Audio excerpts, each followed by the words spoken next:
I miss you, darling. I miss you too. बाबा आप यहाँ क्या कर रहे हैं? आपको मना किया ना इनसे मिलने के लिए? बाबा मुझे आपकी कोई बात नहीं सुननी है। चलिए अब आप मेरे साथ। सोहिनी, जस्ट शट अप। आपसे मुझे कोई बात नहीं करनी है, बस एक रिक्वेस्ट है, प्लीज मेरे बाबा को बख्श दो आप। चलिए।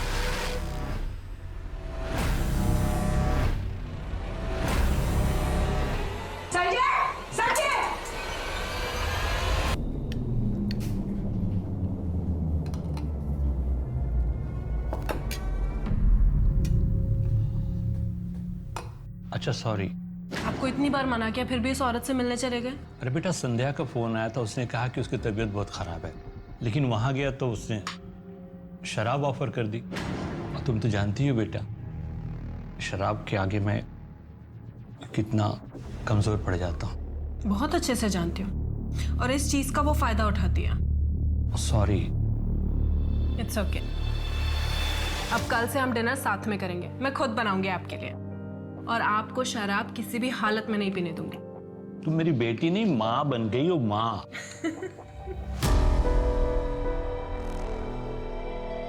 Juliet, since time immemorial, I have been contemplating to say something to you. अबे गधे, बोलना आई लव यू। अबे मैं करेगा या आई लव यू बोलेगा? बोल पाएगा आज? तू रहने दे, तुझसे नहीं होगा। गाइस, मुझे नहीं लगता कि आज रिहर्सल हो पाएगी, हम लोग कल मिलते हैं, ठीक है? और तू प्रैक्टिस कर घर पे। हाय। हाय, आज जल्दी फ्री होगी ऑफिस से, सोचा तुम्हारे साथ टाइम स्पेंड करूं। Not bad. हाँ, वो बेवकूफ तो तुम्हें आई लव यू बोल नहीं पा रहा था। उससे अच्छा है मुझे ले लो उसके जगह। तुम और एक्टिंग। क्यों? चैलेंज? आई लव यू सोहिनी। एक मिनट। हाँ बाबा। हाँ शोनी बेटा, तुम खाने में वेट मत करना, फ्री होने में काफी टाइम लगेगा मुझे। अरे कभी ना कभी तो फ्री हो गई ना। लेकिन बहुत लेट हो जाएगा बेटा। कितना भी लेट हो जाए, डिनर हम साथ में ही करेंगे, ठीक है? ठीक है ठीक है, तुम मानने वाली नहीं हो। Okay bye.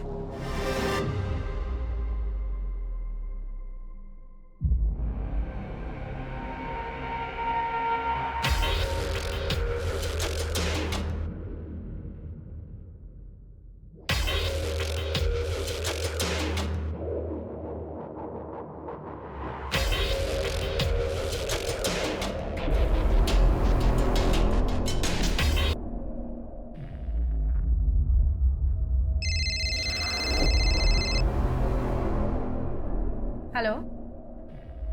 हाँ, ओके, बाय।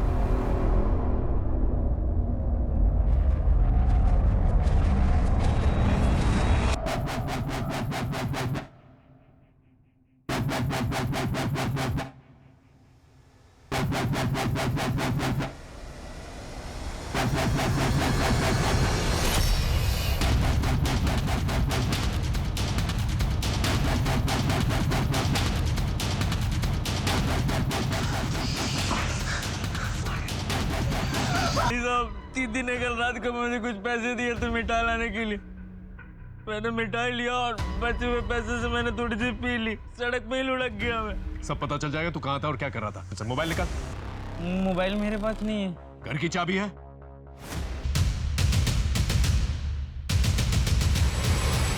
पता करो घर के अंदर कोई फोर्स एंट्री के निशान है क्या नहीं। नहीं सर, मैंने चेक कर लिया है घर को अच्छी तरीके से। यहाँ कोई फोर्स एंट्री नहीं है। ये जो बैक डोर है, ये बाहर से भी चेक कर लिए, वहां से भी लॉक्ड है, और अभी चेक कर लिए यहाँ से भी लॉक्ड है।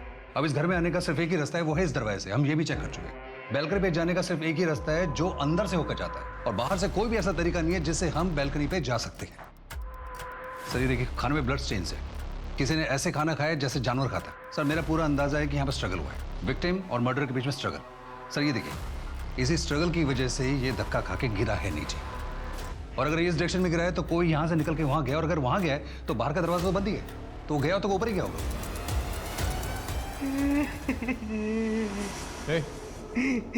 सुनो, जब तुम मिठाई लेने गए थे, शोहिनी के बाबा घर के अंदर थे? नहीं साहब, रात को लेट आने वाले थे। शोहिनी का कमरा कौन सा है?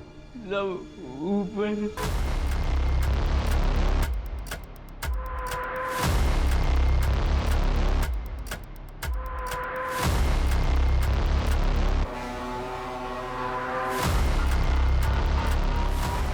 ये हेडफोन ऑन है। इसका मतलब सोनी पे हादसे होने से पहले वो म्यूजिक सुन रही थी। लेकिन सर मोबाइल फोन तो बंद है। सर हो सकता है बैटरी खत्म होने की वजह से मोबाइल बंद हो गया हो। मोबाइल अच्छी तरह से चेक। नीचे जो सोहिनी की बॉडी पड़ी हुई है वहां पर कोई ड्रैगिंग के निशान तो है नहीं। इसका मतलब उसे इसी बालकनी से नीचे फेंका गया था। उसे यहां से नीचे फेंक दिया। ये देख रहे हो, ब्लड स्टेन। हो सकता है उसे रेजिस्ट करने की कोशिश किया।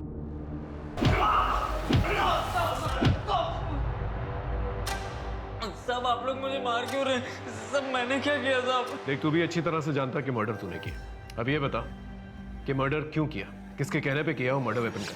सब मैंने किसी का मर्डर नहीं किया साहब। तो मर्डर की वजह से मदद की तूने? नहीं सर। खूनी को तूने अंदर आने दी, उसने खून किया, खाना खाया, चला गया। जब तेरी दारू उतरी तब तू वापस आया। यकीन मानिए सर, मैं झूठ नहीं बोल रहा हूँ सर। इसकी खातिरदारी करते रहो जब तक ये सच ना बदले। सर अमर तो मनोज से कमाल ही सस्पेक्ट है। सारे सबूत उसके खिलाफ हैं। आसपास के लोगों से कुछ पता चला? जी सर, शोहिनी की माँ काफी साल पहले उसके फादर से अलग हो गई थी। दोनों में कोई रिश्ता भी नहीं था। शौबिक के ऑफिस जाओ, पता करो उसके साथ किसी की दुश्मनी या किसी के साथ अनबन हुई है। उसके बिजनेस के बारे में पता करो। सर शोहिनी के दोस्तों को बुलाया है। शोहिनी सबसे ज्यादा वक्त जो है आप लोगों के साथ बिताती थी। कभी आप लोगों को कुछ ऐसा महसूस हुआ कि उसकी किसी के साथ दुश्मनी है या किसी ने उसे डराने धमकाने की कोशिश की? नहीं सर। इससे पहले शोहिनी के साथ कोई हादसा हुआ? हाँ सर, एक बार हुआ था। एक आदमी सोहिनी का दुपट्टा लेके भागा था। हाँ सर, जैसे हम वहाँ पहुंचे वो भाग गए थे। चेहरा टमुना से? नहीं सर, उसने गमछा बांध के रखा था। बाइक का नंबर लिया? नहीं सर। यह हादसा कब और कहाँ हुआ? परसों शाम को 3 साढ़े 3 बजे रविंद्र गार्डन के गेट के सामने हुआ था। वहां जाकर पता करो, आसपास के लोगों से पूछताछ करो। अगर सीसीटीवी कैमरा है तो उसकी फुटेज निकलवाओ। Right sir. शोहिनी का कोई बॉयफ्रेंड है? सर शोहिनी और मैं एक दूसरे से बहुत प्यार करते थे। 2 साल से स्टेडी रिलेशनशिप में थे। मुझे तो अब भी विश्वास नहीं हो रहा कि शोहिनी इस दुनिया में नहीं है। आखिरी बार कब मिले थे उससे? कल शाम उसके प्ले के रिहर्सल्स के टाइम पे। कभी उसके साथ कोई आर्ग्यूमेंट या कोई झगड़ा हुआ था? नो सर, कभी नहीं, नेवर सर। ठीक है, तुम जा सकते हो।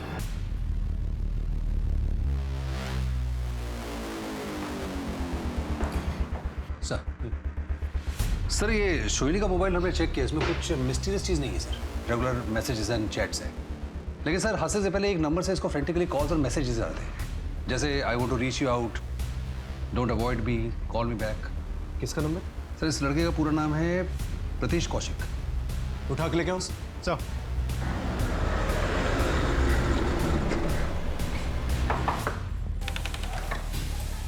प्रतीश के डाकू। वो तो घर पर नहीं, कहाँ गया है? कुछ बता के नहीं गया और उसका मोबाइल भी बंद आ रहा है। लेकिन प्रतीश ने किया क्या है? कब से घर नहीं आया वो? कल रात से। अगर प्रतीश घर लौटता है तो तुरंत हमें खबर कीजिए। और अगर आपने प्रतीश को छिपाने में मदद की तो आप पे भी कानूनी कार्रवाई हो सकती है।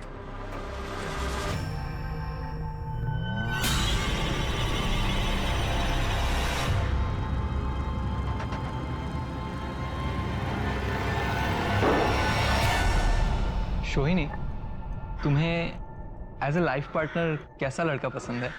तो मेरे बेस्ट फ्रेंड हो। तुम बताओ मुझे कैसा लड़का पसंद होगा? वो तुम्हारा अच्छा दोस्त होना चाहिए, नाइस ह्यूमन बीइंग होना चाहिए, कल्चर्ड, एजुकेटेड, अच्छे फैमिली से हो, तुम्हें खुश रखे, हंसाए। एग्जैक्टली। अब ये बताओ, इन सब क्राइटेरियाज में तुम्हें कौन फिट बैठता हुआ दिख रहा है? बता दो। हाँ, वो देखो। हाय। हाय।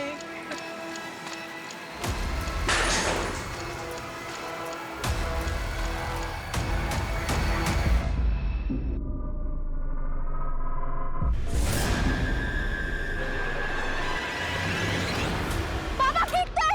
बाबा उठिए, बाबा उठिए। आप ठीक तो है ना बाबा? हाँ बेटा। बाबा अब कब तक इस बैसाखी के सहारे चलेंगे? कभी भी फिसल जाती है। आप प्रोस्थेटिक लेग लगवाइए ना, नकली पैर। अरे बेटा, हमारे पास इतने पैसे कहाँ हैं? आपको पता है बाबा आज क्या है? क्या है? Valentine's Day. Happy Valentine's Day बाबा। अरे पगली, अपने बाबा को भी कोई वैलेंटाइन डे बोलता है? क्यों नहीं, एक बेटी के लिए उसका पहला प्यार अपना बाबा ही होता है। अरे मेरा बच्चा, देख, मेरे कपड़े तो गंदे थे, साथ में तेरे कपड़े भी गंदे हो गए। चलो चलते हैं। उसने भी इस पर हमला किया है। उसकी हाइट कोई 5.5 फीट के आसपास होगी। उसे नुकीली हथियार से इसके शरीर पर बेदर्दी से घाव किए। इसका खून निकला है, ये बेहोश होकर गिर गई है और उसी बेहोशी की हालत में इसका रेप हुआ है और बाद में उसकी मृत्यु हो। सर तो सांघातिक व्यापार। रेपिस्ट के सीमेन से मर्डर तक पहुंचा जा सकता है?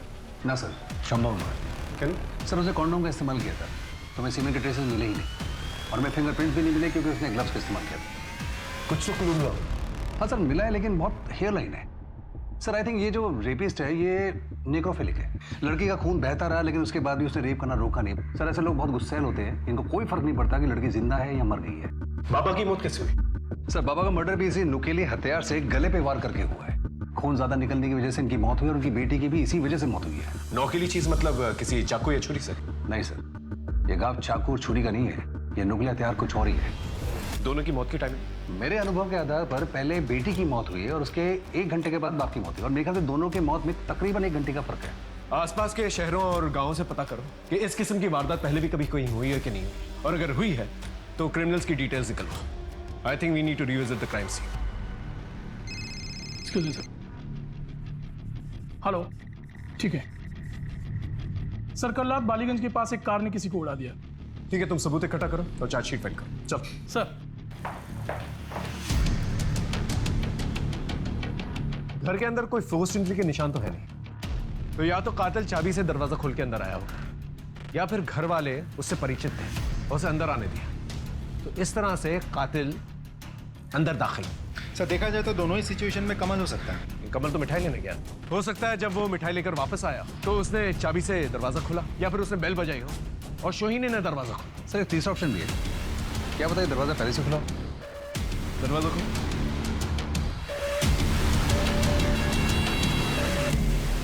लेकिन एक बात हम भूल रहे, उस दिन जब हम घर पर आए थे तो सोहिनी के कमरे में लाइट्स और फैंस दोनों ऑन। इसका मतलब जब कातिल घर के अंदर दाखिल हुआ सोहिनी अपने कमरे में थी। सर पोस्टमार्टम की रिपोर्ट के हिसाब से भी पहले सोनी का मर्डर हुआ है, उसके बाद उसके पिता का हुआ है। हो सकता है जब सोनी का मर्डर हुआ तो उसके पिता वहां थे ही नहीं, और ये भी हो सकता है कि सोनी पे पहला हमला उसके कमरे में ही हुआ और उसके बाद वो बैल्कनी की तरफ भाग गई होगी। या फिर सोहिनी अपनी जान बचाकर इस तरफ भागी, बैल्कनी की तरफ, क्योंकि टेरेस में जाने का और कोई रास्ता तो है नहीं। सोहिनी यहां से तेज भागी और कातिल उसके पीछे भागा। सोहिनी भागकर यहां बैल्कनी में आई होगी।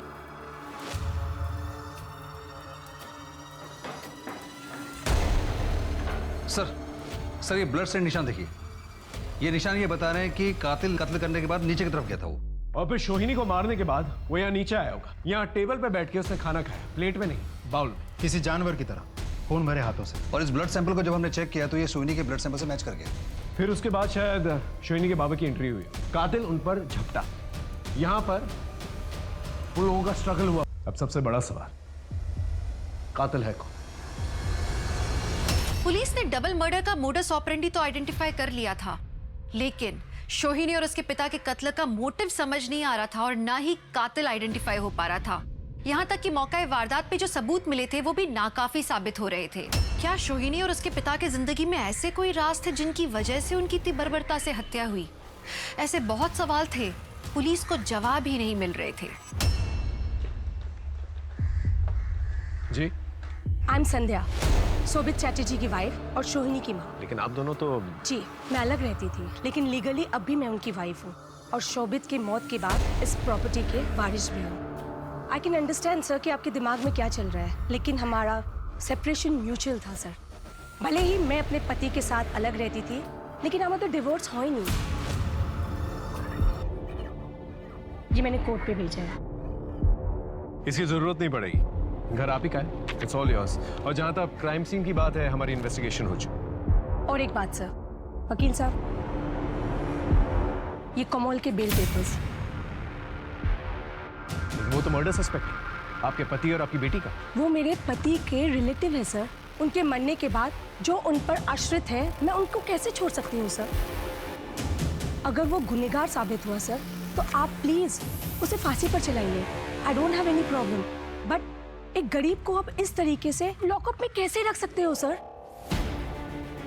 ये लो, फॉर्मेलिटीज पूरी करो और कमल को छोड़ दो। सब थैंक यू। नमस्कार।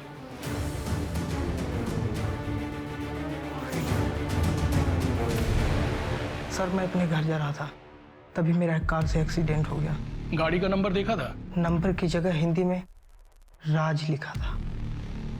ये राज नहीं है, गाड़ी का नंबर ही है 2151। आपके वहाँ 2151 नंबर की जितनी भी कार रजिस्टर्ड है उन सबकी डिटेल्स यही है। एक्सीडेंट करके सर भाग जाने वाली कार का पता चल गया। उसके मालिक से बातचीत की तो पता चला कि एक्सीडेंट के टाइम वो कार अपने फ्रेंड को देकर के दिल्ली चला गया था। कौन फ्रेंड? अभिनव। उसका बॉयफ्रेंड? यस सर, ये रही उसकी मोबाइल की डिटेल रिपोर्ट। देखिए इलाज तो हो जाएगा, पर नकली टांग बनवाने में लगभग 40 से 45 हज़ार खर्चा आएगा। बेटी इतने पैसे हम कहाँ से लाएंगे? डॉक्टर साहब माफ कीजिए, हम बाद में आएंगे। चल बेटी।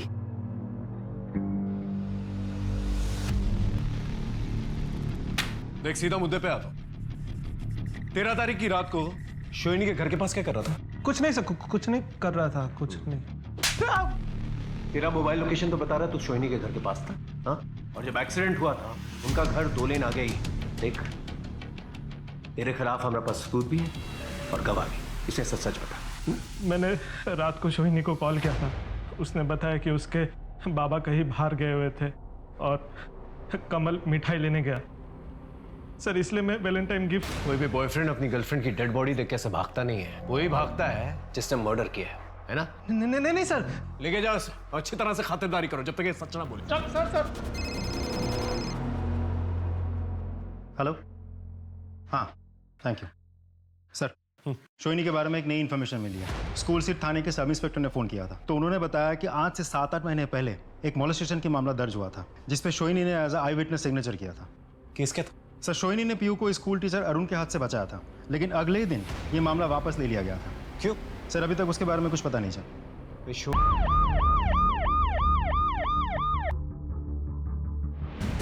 सर एक्चुअली पीहू का मोलेस्टेशन हुआ ही नहीं था। पीहू और सोहनी को मिसअंडरस्टैंडिंग हो गई थी और जब आमने सामने बात हो गई तो सब क्लियर हो गया और अब पीहू ने केस वापस ले लिया। सर अरुण हमारे स्कूल की शान है, इनफैक्ट इसे बेस्ट टीचर का अवार्ड भी मिल चुका है। अब पीहू को बुलाइए। एक्चुअली सर हमारा स्कूल 8th स्टैंडर्ड तक है, 9 से दूसरे बच्चों की तरह उसने कहीं और एडमिशन लिया है। एडमिशन कहाँ लिया है इसकी जानकारी हमारे पास नहीं। राजी रिकॉर्ड्स चेक करो, पीहू का पूरा एड्रेस होगा, उसे चेक करो और उसे कांटेक्ट करो। राइट। ये दीदी कोई मस्त आया क्या आज? मस्त पाने के लिए ना पैसा भी देना पड़ता है। फिकर नॉट, आज अपने पास बहुत सारा टका है। ये लो। पे जा भी जा, 5 नंबर रूम में चले जा।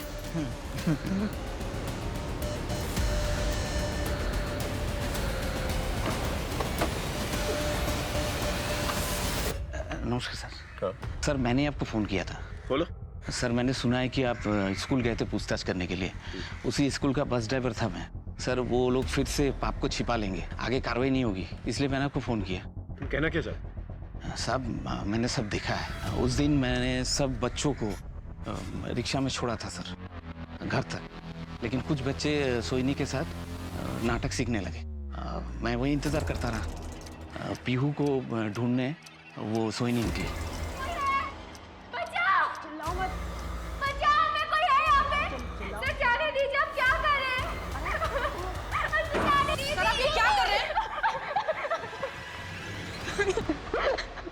शर्म नहीं आती आपको बच्चों के साथ ऐसी गंदी हरकत करते हुए? मैं आपकी कंप्लेंट करूंगी और सिर्फ एडमिनिस्ट्रेशन को नहीं पुलिस को भी करूंगी। तो फिर पीहू ने कंप्लेंट वापस क्यों ली? पता नहीं सर। थैंक यू, बहुत वैल्यूबल इन्फॉर्मेशन दिए तुमने। Thank you sir. मैं बहुत गरीब आदमी हूँ, हमारा नाम जानो ना से सर। फिक्र मत करो, कुछ नहीं होगा। नमस्कार सर। नमस्कार। हाँ राजीव, अरुण और पीहू को लेके आना।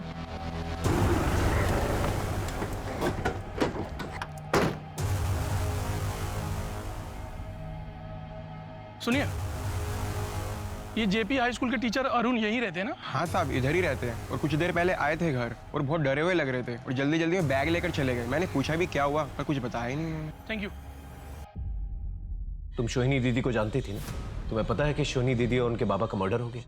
अगर तुम चाहती हो कि सोहिनी दीदी को जस्टिस मिले और तुम्हारे साथ जो हुआ है वो और किसी के साथ ना, तो खुल के बताओ। अरुण सर ने तुम्हारे साथ कुछ गलत करने की कोशिश की थी? जी सर। तो तुमने केस वापस क्यों ले ली? प्रिंसिपल सर और अरुण सर ने कहा कि अगर मैं पुलिस कंप्लेंट वापस नहीं लूं तो वो मेरी स्कॉलरशिप बैन करवा देंगे। डोंट वरी बेटा, हम सोनी दीदी को जस्टिस दिलवा के रहेंगे। सर, खबरों से इन्फॉर्मेशन मिली है कि कमल के पास अचानक बहुत सारा पैसा आ गया। बहुत ऐश कर रहा है इन दिनों। कल रात को घर वापस नहीं लौटा। उसकी फोटोज हर जगह सर्कुलेट करो। I want this man at any cost. Sir, Kamal कहाँ है? मुझे नहीं पता सर। आपने उसकी बेल कराई, जिम्मेदारी आपकी बनती। मैं 24 घंटे उसको अपनी नजर के सामने नहीं रख सकती हूँ ना सर। उसका कमरा कहाँ है? वाह सर।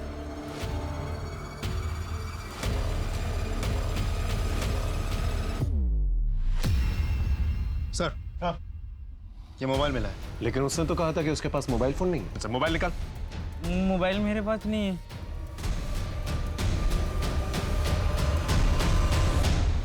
ये वो रिश्तेदार जिसकी पैरवी कर रही थी आप?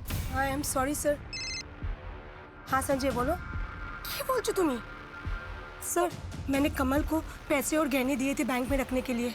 वो वहाँ गया ही नहीं है सर। कहीं वो पैसे लेकर भाग तो नहीं गया है सर? कितने पैसे दिए थे? 2 लाख सर।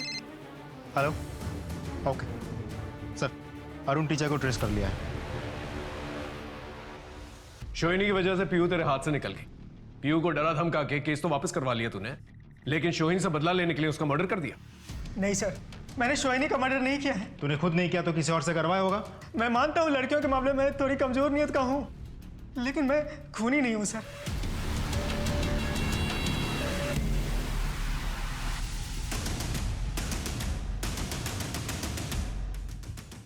कमल, मेरा मोबाइल मिला है हमें, उसके अंदर सोहिनी के नहाने वाले वीडियोस और कपड़े बदलने वाले वीडियोस हैं।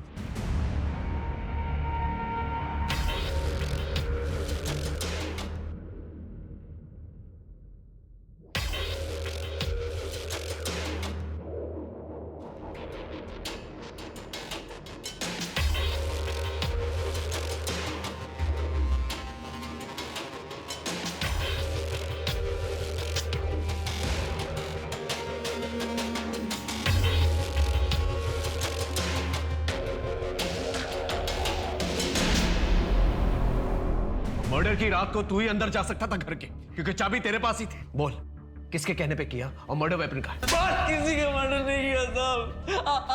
आप संध्या जी से पूछ लो, वो भी यही बताएंगे कि मैं बेकसूर हूँ साहब। संध्या जी ने तेरे खिलाफ जो रिपोर्ट लिखवाई है, उन्हें भी यही लगता है कि तूने मर्डर किया।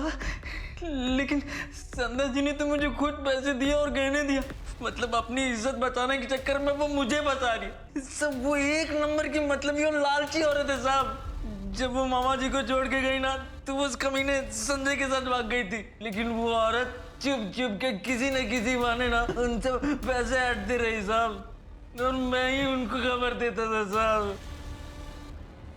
ये कमल तुम्हारे पति के घर में खबरी का काम करता था तुम्हारे लिए। तुम्हारा यही प्लान था ना, तुम्हारे पति की प्रॉपर्टी लेना और अपने बॉयफ्रेंड के साथ भाग जाना। जब ये प्लान तुम्हारा फेल हो गया तो अपनी बेटी और अपने पति दोनों को मरवा दिया तुमने। मैं मानती हूँ कि मैं अपने पति की प्रॉपर्टी हासिल करना चाहती थी, लेकिन सर मैंने अपने पति का और बेटी का खून नहीं किया था।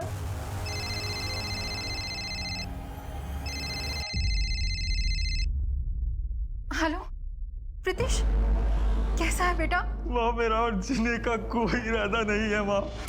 मैं पुलिस से तो भाग सकता हूँ, लेकिन सोहिनी की यादें मेरा पीछा नहीं छोड़ रही। सब ठीक हो जाएगा।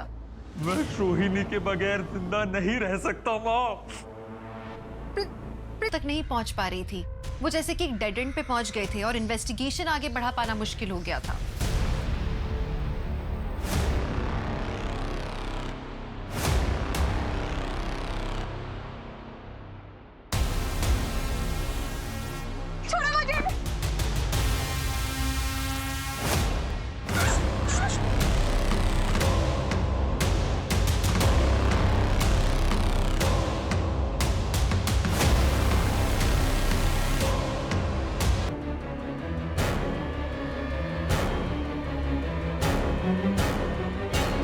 जितने भी सीसीटीवी कैमराज हैं वो सबके फुटेज चाहिए।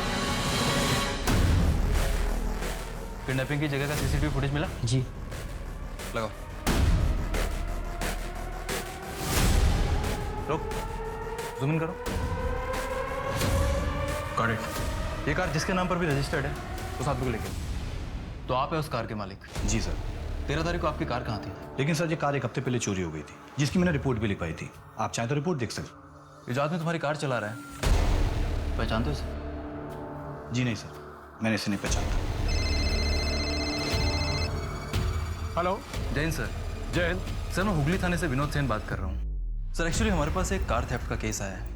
फिर उसी कार का इस्तेमाल एक लड़की को अगवा करने के लिए किया गया और फिर उस लड़की को एक सुनसान जगह पे ले जाकर एक बहुत ही अजीब और नुकीले हथियार से बुरी तरीके से जख्मी किया गया सर, और उसके बाद उसका रेप किया गया। सर 1 साल पहले जब मैं हावड़ा में पोस्टेड था तो वहाँ पे भी एक सिमिलर केस आया था, लेकिन सर उस केस में वो लड़की बच गई थी। वैसे सर हमने सीसीटीवी फुटेज से उस दरिंदे की फोटोज निकाली, आप देखिए शायद को लीड हो जाए। एक काम करो सर, अपने विक्टिम को इसकी फोटोज दिखाओ, हो सकता है उसे पहचान जाइए।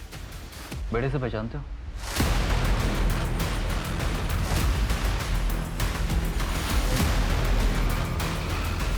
हाँ सर, यही है वो। आपका सजेशन काम आया सर। मौली ने मोलिस्टर को पहचान लिया, ये वही आदमी है सर।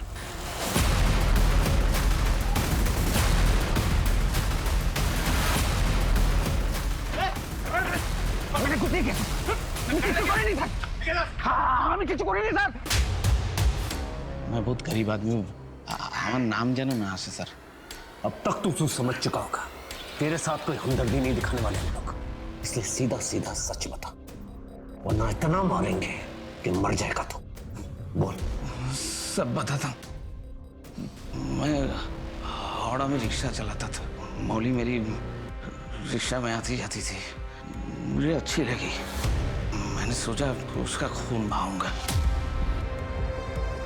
मैंने उस पर हमला किया, लेकिन वो मेरे हाथ से छूट गई।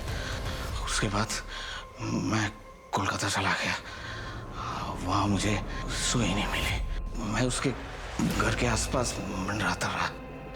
उस रात पता नहीं उसने क्यों अपना दरवाजा खुला रखा था। बात गुनहगार को पकड़ने से अच्छा है गुनाह को पहले ही रोक दिया जाए।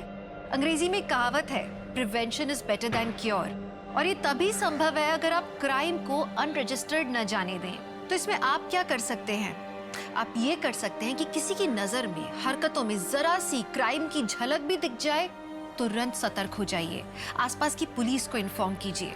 ये याद रखिए कि समाज तभी सुरक्षित होगा जब आप जुर्म को जड़ से उखाड़ देंगे, जब आप अपनी महिलाओं को सुरक्षित रखेंगे। आज के एपिसोड में हमने क्या सीखा? ये कि अगर मौली के माता पिता ने तत्परता से पुलिस को इन्फॉर्म किया होता ना, तो आज मीता, सोहिनी और उसके पिता की जान शायद बच सकती थी। तो एक क्राइम फ्री समाज की आशा के साथ मैं दिव्यांका त्रिपाठी दहिया अब लेती हूँ आपसे विदा।